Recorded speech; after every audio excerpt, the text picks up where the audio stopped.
Hola, ¿qué tal? Bienvenidos a un nuevo capítulo de Factor Regional, una conversación diferente a través de las pantallas de TEC Televisión, Educación y Cultura. Hoy nos encontramos a las afueras del Museo Regional de la Araucanía, específicamente en la Avenida Alemania, para conversar con un ciudadano que recorrió diferentes lugares de Chile y que hoy es el actual director del Museo Regional de la Araucanía, con don Miguel Chernov. Muchas gracias por estar con nosotros. Bueno, buenas tardes, ¿cómo están ustedes? Muy bien. Bueno, como ya lo hemos conversado, esto es un programa que trata de conocer más allá de la persona encargada de cuidar nuestra historia, de cuidar la historia local y conocer su vida. En este caso nosotros sabemos que usted viene de Valparaíso. Cuéntenos cómo fue su infancia, en qué lugar estudió. Así es, yo soy de Valparaíso, nací en Valparaíso, pasé por un momento viviendo en Valparaíso, también en Viña del Mar. Vengo de una familia modesta, mi madre profesora, mi papá camionero, así que me tocó recorrer con él también desde chico las carreteras, digamos, llevando carga a distintas partes. Estudié en diferentes colegios, toda mi infancia estudié en colegio público y gran parte también de la enseñanza media. ¿Qué tipo de estudiante se consideraba? Era un estudiante no muy bueno. No tenía tan buenas calificaciones, la verdad que me aburría un poco la escuela. Debía estar levantándose a las 8 de la mañana. El colegio, claro, Claro. era bueno para los deportes, hacía harto deporte y en realidad los ramos de me iba bien eran los ramos de, no sé, en ese tiempo se llamaba castellano, historia, los ramos humanistas y también harto me iba bien, bueno, en música, dibujos o arte, eso me gustaba muchísimo. Prácticas, se podría decir. ¿Ah? Eso me gustaba mucho. ¿Y cómo fue ir forjando la adolescencia en un lugar tan importante como es Valparaíso, una ciudad de puerto, donde deambula la música, la bohemia, la cultura también, donde visitan muchos extranjeros? Sí, yo creo que Es una ciudad que entrega mucho. Valparaíso tiene unas condiciones bien especiales. El hecho de ser una ciudad de origen multicultural, por ejemplo. De hecho, mi propia familia, o parte de ella, por parte de mi padre, son de origen ruso. Y llegan allá después de la Segunda Guerra Mundial. Con mi padre aún tenía 2 años cuando él llegó desde Rusia. Mi abuela era gitana de origen polaco. Así que en la misma familia, digamos, eso se vive y se comparte también. Yo recuerdo que en el negocio de la esquina había un emporio y eran españoles. La panadería y amasandería era una familia de origen italiano. Estaban, bueno, nosotros le decíamos los turcos, pero en realidad eran libaneses, eran los dueños de la paquetería, ¿no? Y librería. Entonces uno se vincula y se relaciona con gente de distintos orígenes y eso marca mucho. Valparaíso, cuando yo me crié, era una ciudad que no tenía grandes diferencias sociales en términos económicos. Es decir, yo no recuerdo que existía como el barrio de la gente que tenía dinero y la gente que era más pobre, sino que vivíamos todos mezclados. Y yo me crié, mi infancia fue así, con amigos, con mucho contacto con familia de distinto origen social, ¿no? y sin mayor discriminación. En el colegio llegábamos todos de distintos, hijos de gerentes, hijos de empleadas domésticas, digamos, y nos criábamos todos juntos. Y ese es un recuerdo, digamos, muy evidente que yo tengo, ¿no?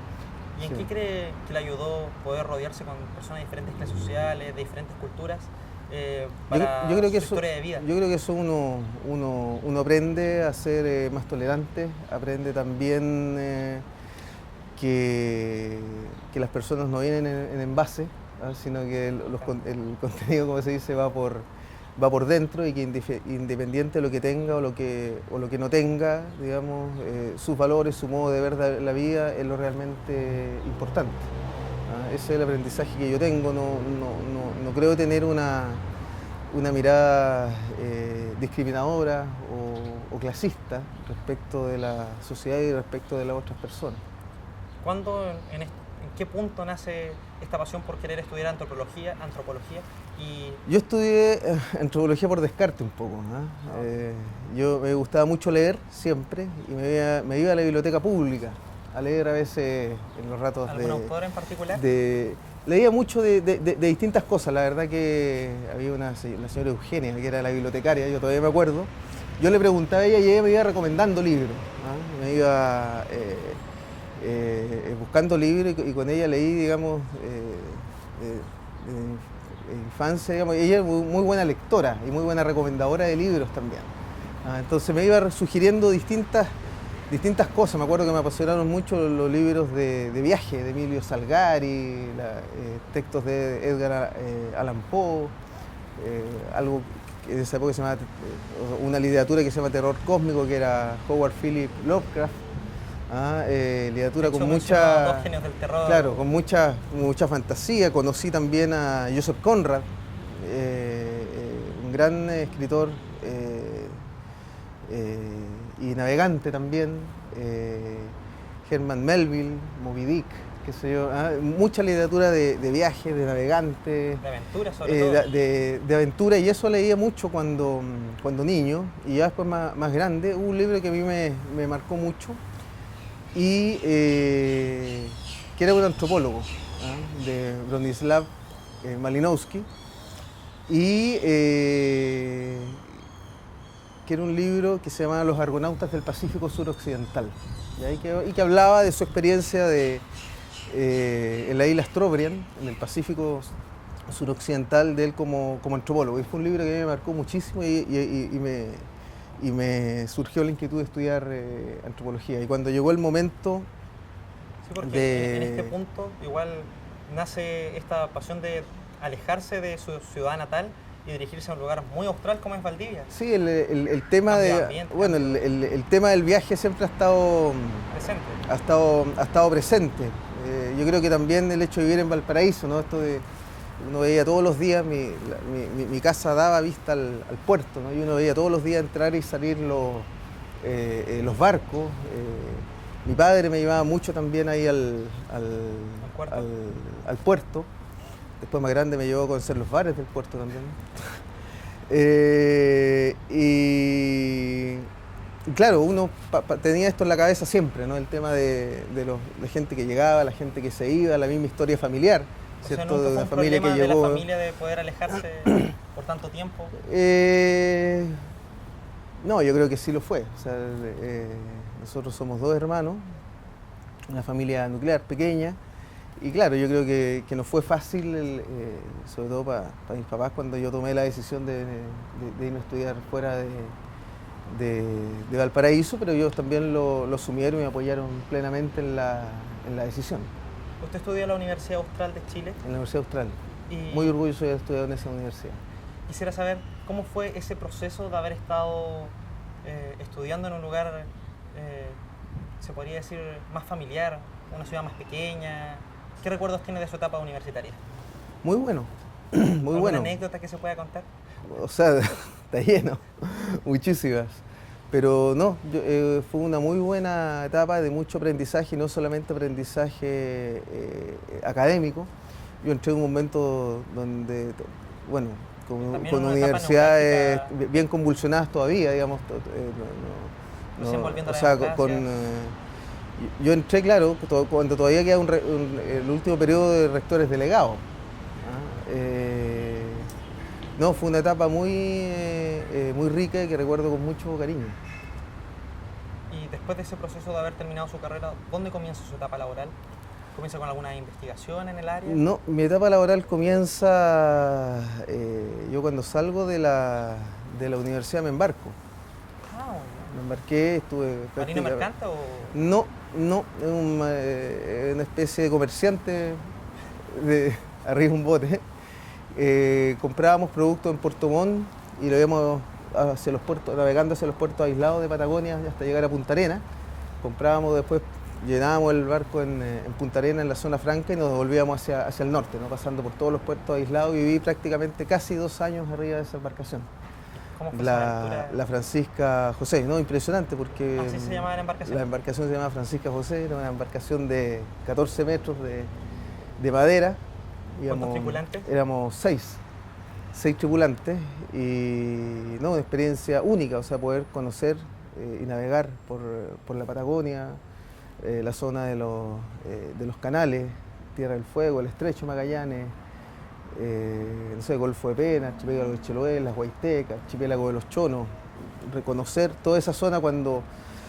y dejar de lado en un momento las letras para dedicarse a una labor más de esfuerzo. Así es. Eso, donde Sí, el sueño tal sí, vez no es sí. muy grato. Bueno, yo trabajaba y estudiaba en la universidad, Pero un trabajo y en la completamente distinto. universidad trabajaba en pesca, trabajaba de pescador mientras estudiaba, salíamos a pescar los fines de semana, a calar, después volvíamos, y yo con eso financiaba gran parte de los estudios. Ahí aprendí a bucear también, trabajé de buzo mariscador en esa época. Entonces tampoco me era algo tan ajeno y tan extraño. Y la verdad que yo salí joven de la universidad, salí a los 22 años, sentía que tenía tiempo y que podía hacerlo, ¿no? Y después de eso vuelvo a retomar los estudios y hacer mi tesis y práctica profesional para sacar el título de esos 2 años que no me dediqué al tema académico. ¿Cómo fue volver a acostumbrarse a la tierra? No, ningún problema, fíjate, ninguno. Y ahí llego a hacer mi práctica profesional, con el cual en ese tiempo se obtenía el título, en el Museo Regional de Ancud, en Chiloé, también de la DIVAM. Así que yo hice mi práctica y profesional en el Museo DIVAM. Y ahí comienza a hacer diferentes viajes, no solo trabajando en Chiloé, sino volviendo a Valparaíso. Sí, de ahí, después que estuve en Chiloé, vuelvo a Valparaíso, y ahí trabajé de manera independiente bastantes años. Yo creo que cerca de 10 años. Tenía una consultora y trabajábamos en arqueología marítima y patrimonio cultural subacuático. Nos dedicamos a hacer investigación de naufragio, arqueología submarina. En ese tiempo empecé a hacer clases en la universidad también. Yo hice clases en la Universidad de Valparaíso, en la Facultad de Arquitectura, en la Escuela de Cine, en diseño, en diferentes áreas. Y bueno, fue todo ese periodo también hice y trabajé en este asunto de la consultoría. También uno le amplía los espacios laborales también, y uno va explorando también hasta orientarse en lo que uno ya definitivamente desea más, ¿no? Ahora que usted lo menciona, como bien sabemos, usted se dedicó a ser marino mercante en todo este proceso, mariscador, Sí. y de aquí tal vez nace esta idea de poder escribir la historia de Chile dentro de la industria ballenera.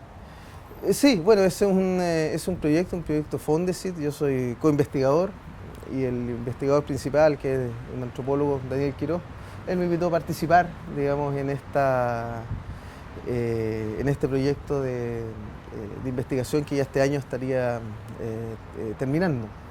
Sí, yo siempre más allá, ¿cierto?, de los trabajos como este más vinculados a la gestión patrimonial, siempre he tenido interés en el tema de la investigación, y siempre mis temas han sido vinculados con lo marítimo, la cultura marítima, el tema de los naufragios, la arqueología submarina.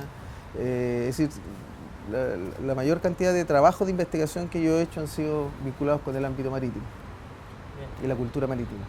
¿Y cómo fue hacer este cambio de estar trabajando en lugares donde está siempre relacionado con el mar, a llegar en el año 2008 a dirigir el Museo Regional de la Araucanía? Es un clima completamente ese fue un distinto. factor que no mencioné mucho, y fue complejo.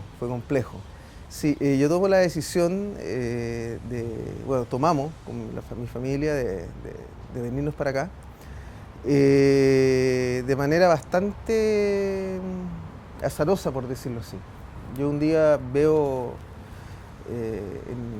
en internet, no sé, en el sitio de la DIVAM, trabaje con nosotros, ¿sí?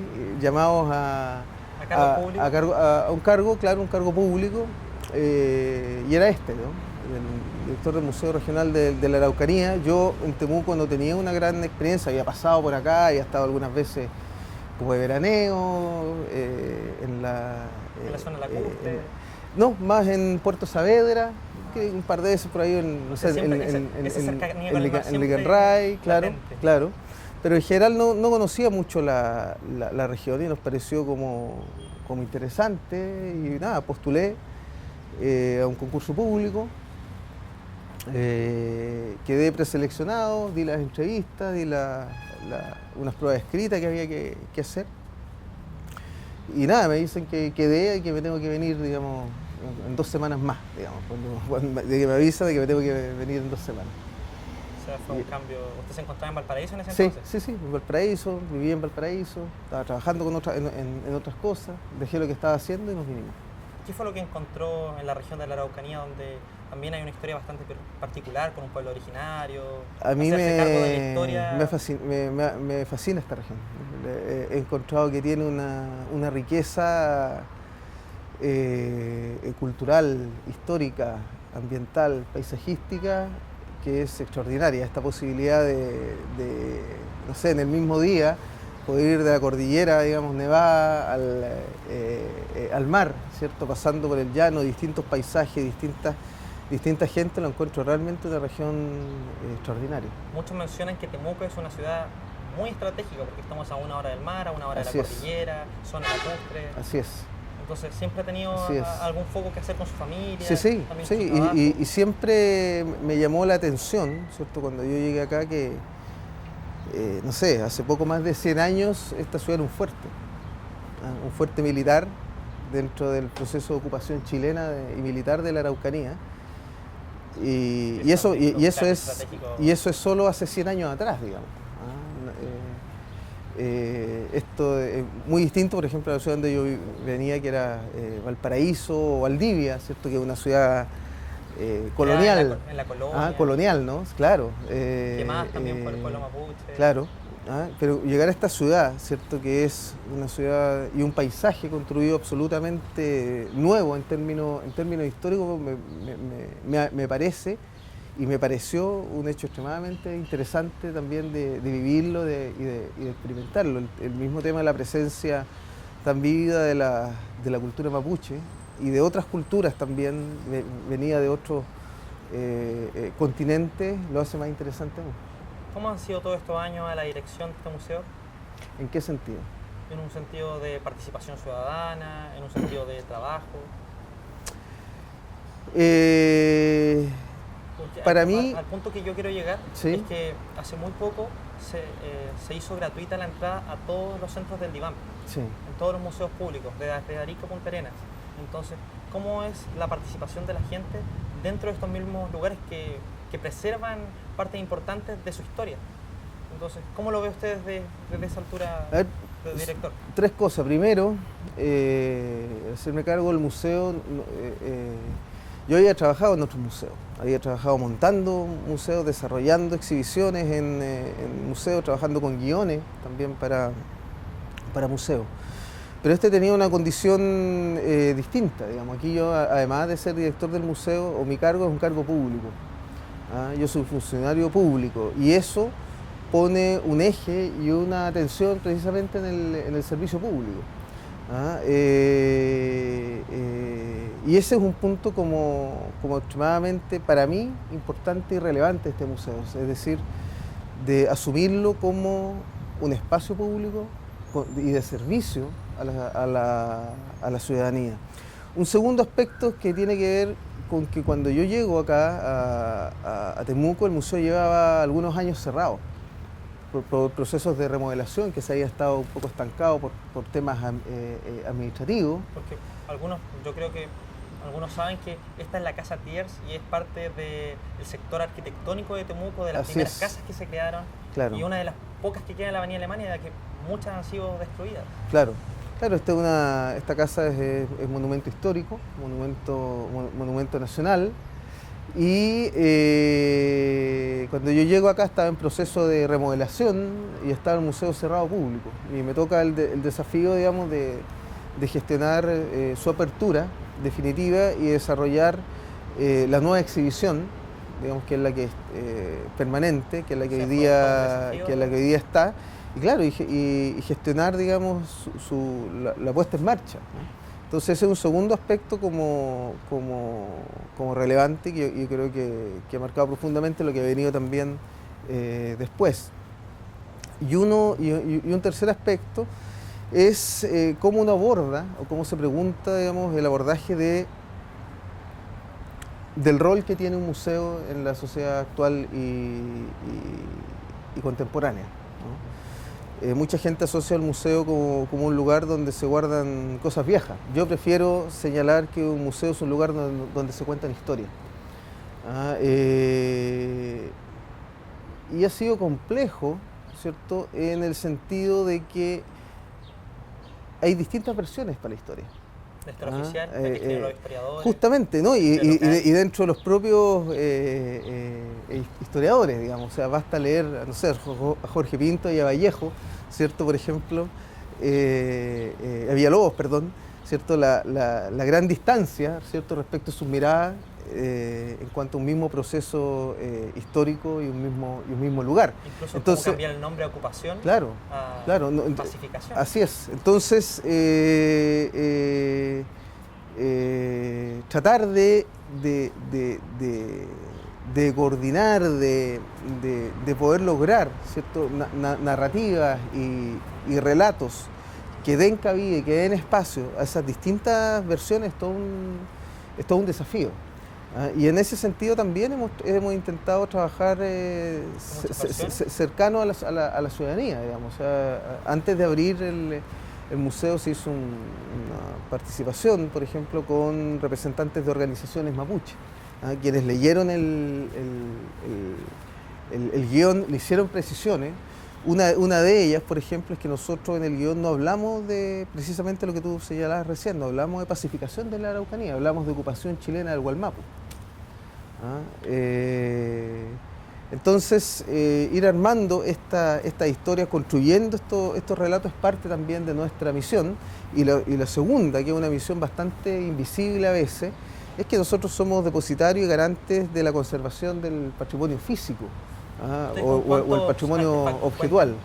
La colección del museo son alrededor de 3.700 objetos, ¿ya?, de distinto tipo, etnográfico, arqueológico, histórico.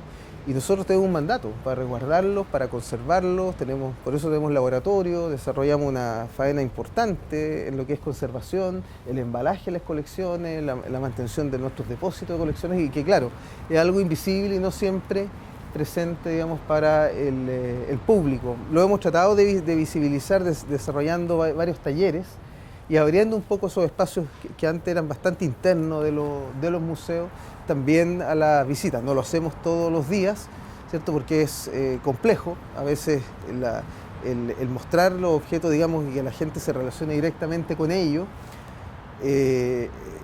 Paradojalmente es perjudicial a veces para la propia conservación de los objetos. Entonces, necesariamente tenemos que estar nosotros mediando para que esa relación sea positiva, digamos, y no redunde en una mala conservación de los objetos que nosotros tenemos acá. Aprovechando el tema que estamos conversando, hace un par de días, exactamente hace un par de semanas atrás, se encontró un artefacto, específicamente un buque en las cercanías de Carahue, en la playa, que estaría datando entre el año 1750, 1850, aún no se sabe mucho la precisión de las fechas. Se trata de un hallazgo bastante interesante y bastante único en las costas de nuestro país. El hallazgo en rigor se produjo hace bastante más tiempo, cerca de 1 mes y medio, 2 meses atrás. ¿Había sido escondido? No, lo que pasa es que no había sido muy difundido. Okay. Esto apareció en la playa de Moncul, que es una playa de difícil acceso, a varios kilómetros a pie, tanto de Nehuentúe como de Puerto Saavedra. Para los que la conocen en invierno, es un sitio lleno de barro. Así es. Tengo varias historias en ese lugar. Apareció en esta playa producto de las últimas grandes marejadas. Este era un barco que seguramente naufragó en la costa y los restos fueron enterrados por la acción de la arena. Ahí hay un componente de dunas también, ¿cierto?, con una fuerte dinámica de movimiento de arena. fueron tapados y ahí quedaron, y fueron descubiertos por la acción del mar, que dejó expuesto una parte o una sección de la embarcación correspondiente a la popa o a la parte de atrás. Por la evaluación preliminar que hicimos en el lugar, se trataría de una embarcación de importantes dimensiones en términos originales. Estamos pensando unos 10 a 12 metros de manga o de ancho y unos 45 o 50 metros de eslora. Una embarcación de propulsión a vela, probablemente un bergantín o una fragata, quien cayó en ese lugar, y lo que está expuesto, digamos, son las partes inferiores de la estructura, es decir, la parte de las bases y un poco los laterales. Todas las cubiertas superiores ya no existen por la propia acción del naufragio mismo. Pero aquí un hecho que es bastante importante es que las personas que lo encontraron hace un par de días, muchas de ellas robaron artefactos, clavos, el bronce que se encontraba, el cobre. Sí. Entonces, yo creo que ese fue que la gente sepa dónde debe recurrir en caso de... Eso fue un hecho bastante triste, digamos, porque no fue gente de afuera, no fueron comerciantes de afuera, digamos, no fueron cazadores de tesoros, sino que fueron principalmente gente de las localidades de Nehuentuy y principalmente Puerto Saavedra. Porque ahí es destruir algo que claro, está intacto. Pero también hay que entenderlo dentro de un contexto de la propia cultura marítima, digamos. O sea, la gente que estuvo extrayendo esas cosas son pescadores, mariscadores, y la verdad que cuando uno conoce también las culturas costeras, entiende que para ellos todo lo que traiga el mar, digamos, es un regalo. Así como ustedes, están los pescados, están los mariscos, ellos van a recoger, no sé, boyas, otros trozos de madera que arroja el mar, y no es casual, ¿cierto?, que ellos puedan entender o comprender que un naufragio, ¿cierto?, también es parte de lo que el mar regala. Lo más probable es que este naufragio se haya destapado muchas veces antes. De hecho, gente del lugar nos contaba que hace 20 años, 25 años apareció otro de las mismas características. Y eso es usual de las comunidades costeras, ¿cierto?, que hace una explotación de eso, porque lo ven como un recurso. El punto es que para el caso chileno, este recurso es un bien cultural protegido, está protegido por ley y es propiedad del Estado. Entonces, cualquier acción que vaya en contra de este bien o que promueve su destrucción es un delito, ¿no? Y así está tipificado, ¿cierto?, en la legislación chilena. Y por otra parte, la destrucción de este barco y la extracción de parte y pieza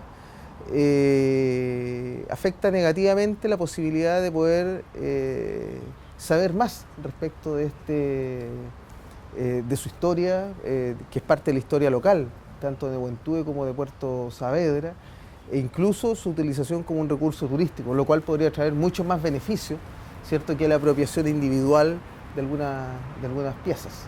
El punto es que para llegar a estas piezas que a la gente le interesaba, que eran de cobre o bronce, rompieron con motosierra, digamos, lo que era la madera del barco, y la fueron desperdigando por la playa. Entonces, de la gran parte de la estructura original que estaba, ¿cierto?, una parte importante fue extraída de esa manera, de una manera bastante brutal, digamos, o sea, con motosierra, habían huellas de corte con galleta en las partes metálicas. Aquí casi fue una violación a la historia local. Yo creo, pero también es interesante cómo, por ejemplo, en la localidad de Nehuentuy, yo estuve la semana pasada ya, cómo ellos, la Cámara de Comercio de Nehuentuy, la Junta de Vecinos y vecinos, digamos, individuales, se agruparon y se empezaron a organizar. Como rondas de vigilancia en el naufragio. Empezaron a recolectar los restos que la gente que había estado sacando cosas los había dejado tirados por ahí para que no se los llevara el mar, y los guardaron en Nehuentuy. Es decir, es muy interesante también cómo la parte de la comunidad, así como hay algunos que destruyen, hay otros que ¿cierto?, intentan protegerlos, cuidarlos, entienden que eso es un valor no solamente porque está la ley, sino que es un valor histórico colectivo de su propia comunidad, y entendieron también rápidamente que hallazgos de este tipo pueden transformarse en un recurso importante en términos turísticos y culturales, que favorezca el desarrollo de esas propias localidades. Don Miguel, desde ya queremos agradecer su tiempo y aprovechando los minutos finales quisiéramos decirle que la cámara es toda suya, así que aproveche todo el tiempo que quiera. Nada, quiero invitarlos al Museo Regional de la Araucanía, a las personas que no lo conocen, que puedan visitarnos, ver las exhibiciones que tenemos una exhibición permanente y ahora tenemos una exhibición temporal, que es una exhibición de platería femenina mapuche, cuya curaduría e investigación la hizo un platero mapuche. No la hicimos nosotros como museo, nosotros trabajamos para él, digamos, pues, ¿cierto? Para su conocimiento y poner en valor ese conocimiento. Una muestra muy interesante, creo que la gente de la región debe conocerla. También invitarlos a que revisen nuestra página de Facebook y la del Museo Regional de la Araucanía y se mantengan enterados de las actividades que tenemos. Tenemos talleres de distinto tipo, títeres los días de domingo, para niños, sí, niños, adultos. Tenemos una nutrida agenda, ¿cierto? Sobre todo también ahora para el verano, y decirles que tenemos la entrada al museo es liberada, es gratuita, somos un museo del Estado y estamos al servicio de la ciudadanía, así que también estamos atentos a recibir sugerencias e ideas, ¿cierto? Para mejorar nuestra gestión. Desde ya, muchas gracias por su confianza, muchas gracias a ustedes por abrirnos parte de su vida. Y también queremos agradecerle a todas las personas que nos acompañaron en esta conversación en una idea de tratar de hacer una televisión distinta, local, para sus hogares. Sigan la compañía de Tech Televisión, recuerde buscarnos en las redes sociales y no se olvide de sintonizar la 14.1. Tech Televisión, Educación y Cultura. Hasta siempre.